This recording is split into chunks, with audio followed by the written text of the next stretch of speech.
देश के अंदर अब एक अभियान चला है और वो अभियान ये है कि जो विदेशी आक्रमणकारी आए थे, आक्रांता आए थे, उन्होंने इस देश में आकर के लूटपाट की और हमारे मंदिरों को ध्वस्त किया।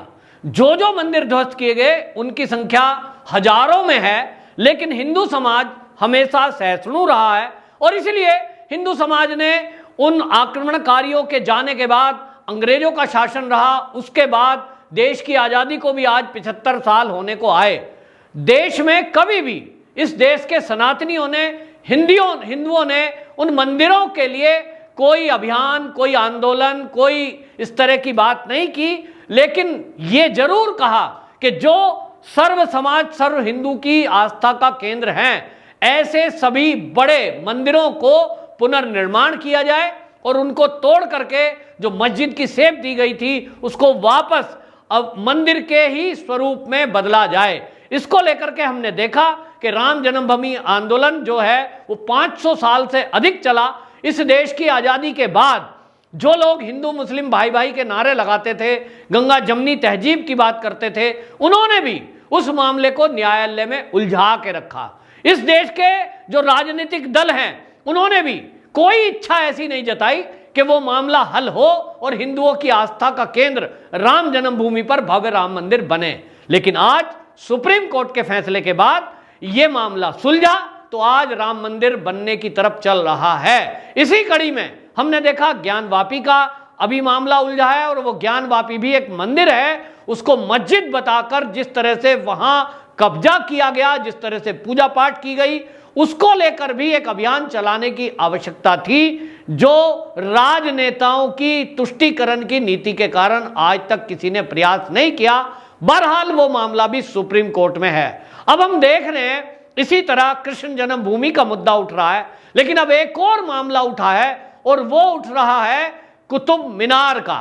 जी हां, ये कुतुब मीनार दिल्ली में स्थित है। दिल्ली देश की राजधानी है और हम जब बचपन में पढ़ते थे तो हमें पढ़ाया गया कि यहां जो ये कुतुब मीनार है ये कुतुबुद्दीन ऐबक ने बनाई और ये कुतुबुद्दीन ऐबक जो है ये भारत में आए, यहां उन्होंने शासन किया और ये उन्होंने मीनार बनाई है। जबकि इस तरह की कोई मीनार कंट्रियों में दिखाई देती है। हालांकि ये जो कुतुबुद्दीन ऐबक थे ये 11वीं 12वीं सदी के आसपास आए थे इस देश में और सन 1206 से लेके ये आपको बता दूं लगभग यहां पर भारत में आए, जो तुर्क आक्रमणकारी थे और गुलाम वंश के थे, यानी मुगलों से उनका कोई लेना देना नहीं, तुर्क थे। इस देश में गुलाम वंश एक आया था एक समय में लूटपाट करने के लिए, वो उसका हिस्सा थे और उन्होंने भी यहां आकर लूटपाट और ये मंदिरों का ध्वस्तीकरण किया। दुर्भाग्य से इस देश की आजादी के बाद से जहां मुगलों को अपने धर्म का मानने के कारण कुछ लोगों ने उनकी निशानियों को नहीं मिटाने दिया, जो मुगल आक्रमणकारी थे उनके कलंकों को संजो कर रखा, जिससे हिंदू समाज को चिढ़ाया जा सके, अपमानित किया जा सके। अब इसको आप देख रहे हैं कि अभी ज्ञानवापी जो मंदिर है उसके अंदर किस तरह से हिंदुओं की आस्था का केंद्र जो शिवलिंग था उसको हमने सबने देखा कि पानी के अंदर छुपा कर रखा गया और उस पानी को भी वजू के नाम पर रोज गंदा किया गया। उस पानी में ये छुपा कर रखना, ये कहीं ना कहीं एक सोच है अपमान करने के लिए पनपती है इस देश में। लेकिन अब न्यायपालिका है, न्यायालय में केस है और इसलिए न्यायालय अब उसका निर्णय कर रहा है, सर्वे हो चुका है। तो अब हिंदू समाज ये मांग कर रहा है कि जो हमारी आस्था पर प्रहार करने वाले आक्रमणकारी थे, चाहे वो कुतुबुद्दीन ऐबक गुलाम वंश के तुर्क थे, चाहे फिर वो औरंगजेब था, ये सब जो आए, इनके कलंकों की निशानी यानी आक्रमण की निशानी हमारे देश में ये बिल्कुल रहनी नहीं चाहिए।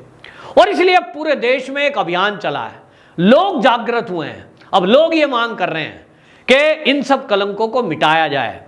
जहां हमने देखा कि अयोध्या का राम जन्मभूमि, काशी का कृष्ण जन्मभूमि और शंकर जी की भूमि ज्ञानवापी मंदिर, विश्वेश्वर नाथ जी का मंदिर, इसको लेकर के अब न्यायालय में केस है। लेकिन अब मांग उठ रही है कि जो बड़े बड़े मंदिर ध्वस्त किए गए थे उनकी भी खोज होनी चाहिए, उनका भी सर्वेक्षण होना चाहिए और जो पुरातत्व विभाग है वो इसकी भी जांच करे। और इसको लेकर आपको बताएं, दिल्ली देश की राजधानी है, इसके कुतुब मीनार को लेकर के पिछले दिनों दावा हुआ, क्योंकि वहां गणेश जी की मूर्ति पाई गई।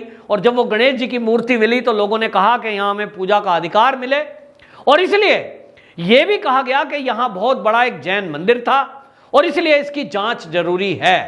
तो जब ये मांग उठी है तो आपको बता दूं, जो इसको लेकर के यहां अब ये निर्णय किया है, अधिकारियों ने दौरा किया है, एएसआई के अधिकारियों ने अब ये तय किया है कि इसकी खुदाई होगी और ये खुदाई की जाएगी। जो मस्जिद है, जहां वर्तमान में मस्जिद है, वो मस्जिद से 15 मीटर दूर, यानी मस्जिद को बिल्कुल छेड़ा नहीं जाएगा, मस्जिद से 15 मीटर दूर ये जो कुव्वत उल इस्लाम मस्जिद है वहां कुतुब मीनार के पास, इससे 15 मीटर दूर खुदाई की जाएगी और खुदाई में देखा जाएगा क्या वहां कोई मंदिर के अवशेष हैं। हालांकि ओपन आंखों से दिखता है कि वहां एक विष्णु स्तंभ है, जो एक लोहे का एक वहां पर एक बहुत बड़ा एक लोहे का खंबा है जिस पर आज तक जंग नहीं लगा है। जबकि इतिहासकार बताते हैं कि कुतुबुद्दीन ऐबक जो यहां 1206 में आया, सन 1206 में, इसका जो निर्माण है, एएसआई के पूर्व क्षेत्र निर्देशक धर्मवीर शर्मा है, उनका बाकायदा उन्होंने बयान दिया है मीडिया में, और उन्होंने कहा कि जो लोग ये कहते हैं कि ये कुतुबुद्दीन ऐबक ने बनवाया, इतिहास बताता है, साक्ष्य बताते हैं, और वहां जो वो चाहे तो लोहा स्तंभ है, फिर चाहे वो मीनार है, फिर चाहे वो अवशेष हैं वहां मंदिर के, उनके देखकर जांच करके ये पता लगता है कि कुतुबुद्दीन ऐबक के यहां भारत में आने से 700 साल पहले यह मीनार बनी थी। यहां एक भव्य मंदिर था और उसको तोड़ा गया। यानी आप समझिए कि इतिहास में हमें कितना गलत गलत पढ़ाया गया। आज सुनते हैं तो बड़ा हैप होता है कि जिस कांग्रेस ने देश में 70 साल शासन किया, किस तरह से योजनाबद्ध तरीके से यहां वामपंथियों ने और कांग्रेस ने मिलकर, आक्रमणकारियों ने तो हमारे मंदिरों को ध्वस्त किया, हमारे आस्था के केंद्रों को तोड़ा। लेकिन ये जो देश की आजादी के बाद इस देश में कांग्रेस और कम्युनिस्ट रहे, इन लोगों ने हमारे इतिहास को तोड़ा, हमारी संस्कृति को तोड़ मरोड़ कर प्रस्तुत किया। हम छोटे से बचपन से पढ़ते आए इतिहास की किताब में, दिल्ली में एक कुतुब मीनार स्थित है जिसका निर्माण कुतुबुद्दीन ऐबक ने सन 1206 में कराया। अब ये इतिहासकार जिन्होंने किताब लिखी, बच्चों को पढ़ाया, मैं बच्चे से इतना बड़ा हो गया, हमारे दिमाग में तो यही था कि देखिए कैसे ये आक्रमणकारी आए थे, तुर्क आए थे, मुगल आए थे, जिन्होंने हमारे देश में कितना निर्माण किया है। यही लोग बोलते हैं। ओवैसी ने कई बार भाषण दिया है कि वो जो आए थे, बाबर आया था, यहां आक्रमणकारी जिनको आप बोलते हो, उन्होंने इस देश में बड़ा योगदान किया है। वो कहते हैं देखिए कितनी बड़ी बड़ी बिल्डिंग बनाई हैं, यहां कुतुबुद्दीन ऐबक ने जो है कुतुब मीनार बनाई, यहां लाल किला बनाया, मतलब वो उनके बखान करते हैं। लेकिन आज जब पता लग रहा है, सर्वेक्षण विभाग आज बता रहा है, इतिहासकार बता रहे हैं कि ये यहां कोई निर्माण इन्होंने नहीं किया था, ये तो आक्रमणकारी थे, ये लुटेरे थे, लूटने आए थे, लूटमार करके भाग गए।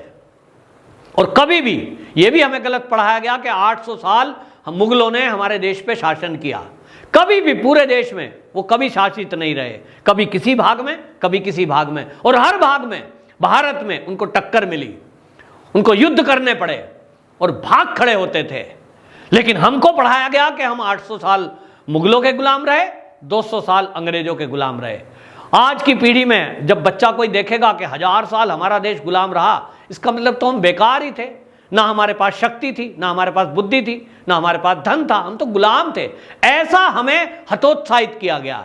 लेकिन आज इतिहास के पन्ने पलटे जा रहे हैं, आज सच खोजा जा रहा है, और यह सच आज जनता के सामने आ रहा है। तो आज जनता का आक्रोश भी पूरा आ रहा है कि हमें कांग्रेस ने 70 साल किताबों में गलत इतिहास क्यों पढ़ाया, हमें क्यों गलत बातें बताई गई।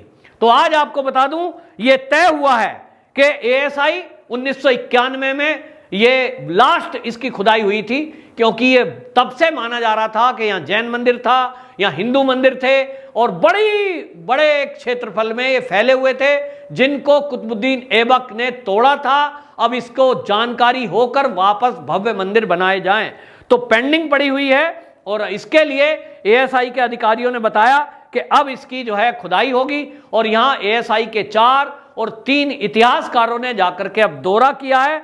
और वह अब जो है ये भी बताया जा रहा है कि ये जो लौह स्तंभ है, ये लौह स्तंभ जिसको लोग ऐसे पकड़ते हैं तो कहते हैं विष पूरी हो जाती है, ये 4वीं शताब्दी में ये बना है और विष्णु स्तंभ इसका नाम है।